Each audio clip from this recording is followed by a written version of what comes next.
Hello everyone, welcome to Shweta's home kitchen. ఈరోజు నేను చేయబోయే రెసిపీ వచ్చేసి పులిహోర అండి. ఇది గుడిలో ప్రసాదంలాగా చాలా సింపుల్గా, ఎంతో టేస్టీగా, చాలా బాగుంటుంది. నేను చెప్పే స్టైల్లో ట్రై చేయండి. పులిహోర అనేది చాలా టేస్టీగా ఉంటుంది. సో ఇప్పుడు లేట్ చేయకుండా స్టార్ట్ చేద్దాము. ముందుగా ఈ గ్లాస్తో నేను 2 గ్లాస్ ఆఫ్ రైస్ తీసుకున్నాను.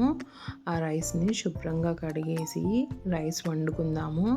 సో ఇంకొక గిన్నెలో నేను ఒక 2 స్పూన్స్ మిరియాలు, 2 స్పూన్స్ జీలకర్ర యాడ్ చేశాను. ఇదేనండి నేను చెప్పిన మసాలా. సో ఇది నేను దోరగా వేయించుకొని దీన్ని మిక్సీ పట్టుకొని దీన్ని కూడా పక్కన పెట్టేసుకుందాము.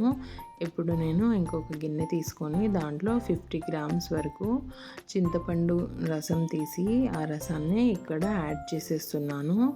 ఇందులోనే కొద్దిగా పసుపు, ఒక 6 నుంచి 7 దాకా పచ్చిమిర్చిని యాడ్ చేసేయండి. ఇంకా ఇక్కడ 2 స్పూన్స్ ఉప్పు కూడా యాడ్ చేసేయండి.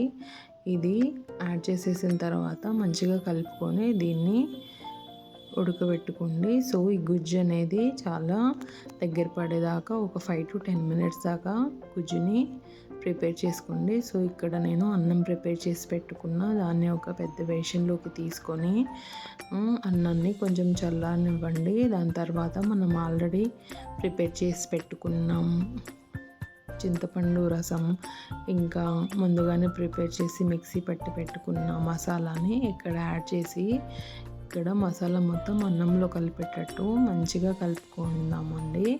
సో ఇలా కలుపుకోవడం వల్ల మసాలా, రైస్, చింతపండు రసం మొత్తం మంచిగా కలిసిపోతాయి. సో ఇక్కడ దీన్ని మనం పక్కన పెట్టుకుని ఇప్పుడు తాలింపు ఎలా ప్రిపేర్ చేయాలో చూసుకుందాము.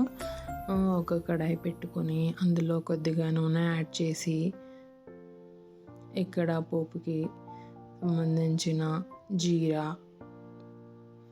కొద్దిగా ఆవాలు యాడ్ చేసి ఒక 4 నుంచి 5 ఎండుమిరపకాయలని యాడ్ చేస్తున్నా. కొద్దిగా కరివేపాకు కూడా నేను ఇక్కడ యాడ్ చేసేస్తున్నాను. సో ఇవి ఒక 1 మినిట్ పాటు ఫ్రై అవ్వనివ్వండి.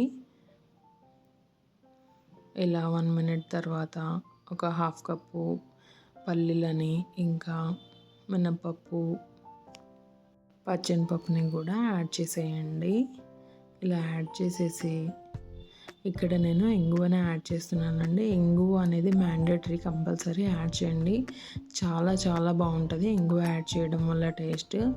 ఇక్కడ మెయిన్ టేస్ట్ వచ్చేసి ఆ మిరియాలు, జీరా పౌడర్ ప్లస్ ఇంగువదండి. దీనివల్లనే పులిహోర అనేది అంత టేస్టీగా వస్తుంది. సో ఇప్పుడు పోపు అనేది రెడీ అయిపోయింది కదా. ముందుగా కలిపి పెట్టుకున్న రైస్లో మనము పోపు యాడ్ చేసేసి దీన్ని పర్ఫెక్ట్గా కలుపుకుందాము. ఈ టైంలో మీరు ఇక్కడ ఉప్పు సరిపోయిందా లేదా చెక్ చేసుకొని, ఉప్పు పులుపు చెక్ చేసుకొని ఒకవేళ సరిపోకపోతే యాడ్ చేసుకోండి. ఈ టైంలో చూసారు కదండి ఎంత కలర్ఫుల్గా, ఎంతో టేస్టీగా, ఎంతో పర్ఫెక్ట్గా టెంపుల్ స్టైల్ పులిహోర అనేది రెడీ అయిపోయింది. చాలా చాలా బాగుంటుంది. కంపల్సరీ ట్రై చేసి కామెంట్స్లో ఎలా ఉందో చెప్పండి. Please subscribe to my channel. Thank you.